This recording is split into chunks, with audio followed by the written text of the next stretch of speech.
Cinema రంగంలో ఎంతోమంది ప్రముఖులు దసరా బుల్లోడు కథకు నువ్వు దర్శకత్వం చేయవద్దు అని జగపతి సంస్థ రాజేంద్ర ప్రసాద్ని వారించారట, సలహా ఇచ్చారట, హెచ్చరించారట. కానీ ఒకే ఒక్కడు అక్కినేని నాగేశ్వరరావు గారు ఇచ్చిన సలహాతో, భరోసాతో, అండతో ఆ సినిమా దర్శకత్వం చేయడానికి నిర్ణయించుకున్నాడట రాజేంద్ర ప్రసాద్. కానీ దురదృష్టం ఏమంటే 10 రోజులు 20 రోజులు షూటింగ్ జరిగిన వెంటనే ల్యాబ్ ప్రాసెస్లో ఆ ఫిలిం మొత్తం కాలిపోయిందట. చూశారా, మనం చెబితే విన్నాడా రాజేంద్ర ప్రసాద్ అని వెటకారాలు పోయినారు అందరూ.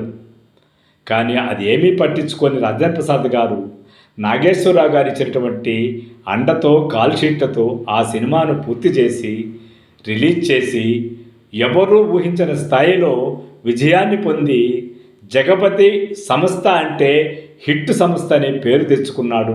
దానితో వరుసగా 25 సినిమాలు సూపర్ డూపర్ హిట్ సినిమాలు తీసిన జగపతి రాజేంద్ర ప్రసాద్ అక్కినేని నాగేశ్వరరావుకి ఎప్పుడూ రుణపడి ఉంటానని చెప్పేసి తన యొక్క వినమ్రతను చాటుకున్నాడు.